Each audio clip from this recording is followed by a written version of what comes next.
क्या कहेंगे? पहले तो पूज्य बागेश्वर धाम सरकार पूज्य धीरेन्द्र शास्त्री जी महाराज को ढेर सारा आशीर्वाद सिद्धपीठ अयोध्या हनुमानगढ़ी से हनुमान जी महाराज की तरफ से, क्योंकि संतों के लाडले हैं, संतों के दुलारे हैं, राम भक्तों के प्यारे हैं, सनातनियों के अजीज दुलारे हैं बागेश्वर सरकार।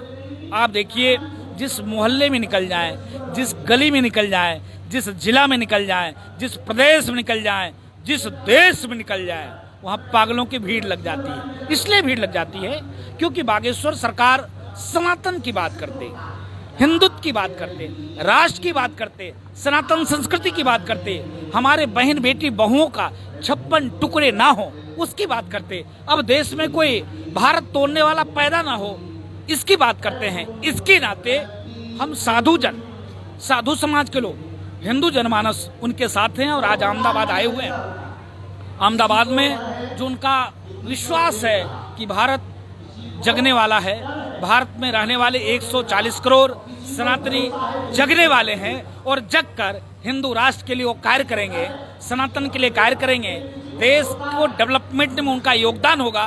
तो बागेश्वर सरकार लगातार कार्य कर रहे हैं और बागेश्वर सरकार की जो सपना है, जो सनातनी की जो विचार है, साधु संतों की जो इच्छा है, हमको लगता है कि एक जैसे पार ब्रह्म परमात्मा भगवान श्री राम को हनुमान जी दूत मिल गए थे, उसी प्रकार से साधु संतों के एक दूत मिल गया है।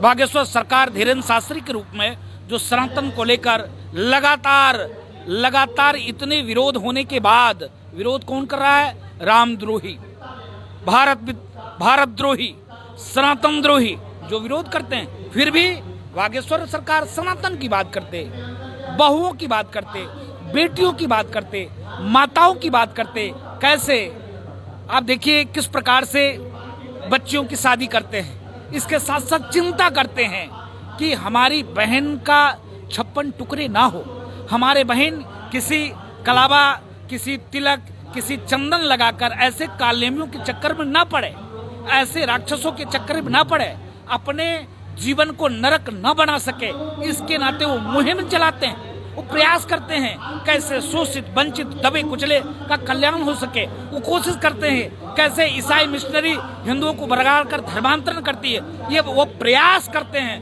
तो प्रयास सफल होता दिख रहा है और अति प्रसन्नता हुई अहमदाबाद आने के बाद। अहमदाबाद में मैं देखिए अभी पूज्य मदन मोहन दास जी महाराज से मुलाकात हुआ, उन्होंने वो भी लगातार सनातन पे कार्य कर रहे हैं, वो भी आशीर्वाद देने के लिए आए हैं। आप देखिए और भी पूज्य संत आए हुए हैं, लगातार प्रयास कर रहे हैं संत की और धीरेन्द्र शास्त्री जी महाराज को बल को सम्बल प्रदान करें, ऐसे ही सनातन के लिए कार्य करते रहें। का सबसे बड़ा धर्म सनातन धर्म, लेकिन इसी क्यों बार बार टारगेट किया जाता है? कभी रामायण के बारे में टिप्पणी की जाती है, कभी इसी धर्म को क्यों टारगेट किया जाता है? नहीं, दुर्भाग्य की बात है। मुझको लगता है कि लालन पालन में कमी रहा हो, मुझको लगता है उसके देने में कमी रहा हो। जो सनातन संस्कृति यह बात करता हो सर्वे भवन्तु सुखिनः, विश्व बंधुत्व की बात करता हो, वसुदेव कुटुंबकम की बात करता हो, जो कंकर में शंकर देखता हो, जो पत्थर में भगवान शालिग्राम को देखता हो, उसके बाद अगर कुछ राजनीतिक दल के लोग सनातन को मिटाने की बात करते हैं तो सनातन ने बागेश्वर जैसे लोगों को पैदा कर दिया है।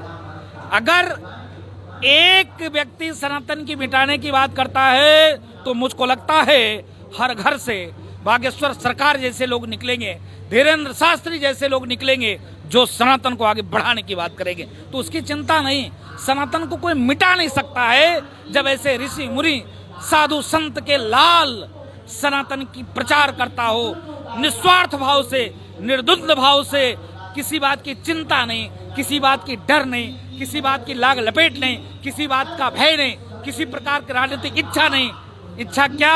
भारत हिंदू राष्ट्र हो, भारत में रहने वाले 140 करोड़ सनातनी रोजगार पाएं, शिक्षा पाएं, दवा पाएं, सुरक्षित रहें और भारत हिंदू राष्ट्र हो। जो इस प्रकल्पना को लेकर चलता हो तो कोई दिक्कत नहीं है, मंगल कामना है। बहुत सारे साधु संत भी विरोध करते हैं,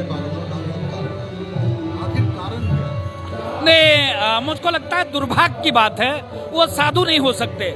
वो साधु इसलिए नहीं हो सकते, अगर साधु का बच्चा बागेश्वर धाम सरकार, धीरेन्द्र शास्त्री जो सनातन की बात करता हो, सनातन संस्कृति की बात करता हो, हिंदू की बात करता हो, हिंदुत्व की बात करता हो, वेद की बात करता हो, पुराण की बात करता हो, उपनिषद की बात करता हो, रामचरित मानस की संरक्षण की बात करता हो, सुरक्षा की बात करता हो, अगर कोई साधु विरोध करता है धीरेन्द्र कृष्ण शास्त्री जी का, तो समझो वो कालनेमी है, वो साधु नहीं हो सकता है।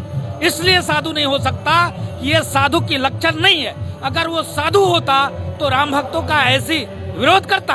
वो शुद्ध रूप से कालनेमी है, वो राजनीति से प्रेरित है, उसके मन में और भी कुछ, उसके मन में जलन है, उसके मन में कोई दूसरी कुंठा है। वो इनकी बढ़ती हुई साख सनातनी को जगाते हुए देखकर वो बिलबिला चुका है, उसकी दुकान बंद हो चुकी है। ऐसे लोग विरोध करते हैं। वो कतई, मैं डंके की चोट पे कहता हूँ, वो कतई साधु नहीं हो सकता, साधु नहीं हो सकता, साधु नहीं हो सकता। अगर जो व्यक्ति उसको साधु मानता है, मुझको लगता है वो भी कुकर्मी होगा, वो भी कुधर्मी होगा। देखा जाता है कथाओं में अन्य पंथों के लोग स्वागत करते हैं, कथा में आते हैं, सुनते, लेकिन हिंदू जो सनातनी है वो विरोध करते हैं, उल्टे सीधे बयानबाजी करते हैं गुरुदेव को लेकर। क्या कहेंगे आप? नहीं, मैं पुनः कहा, दुर्भाग्य की बात है, उनकी मति मारी गई है।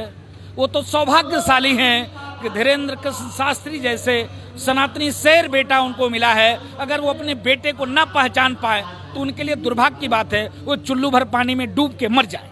अंतिम में गुरु जी के लिए क्या कहेंगे आप? बागेश्वर धाम का पता है। नहीं, मैं बहुत बहुत साधुवाद, मिलकर इतनी प्रसन्नता होती है, लगता है पूर्व जन्म में कोई संबंध रहा हो। इसके नाते इस जन्म में भी वो भी सनातन की बात करते, हम भी सनातन के लिए जरा सा चलने का प्रयास करते।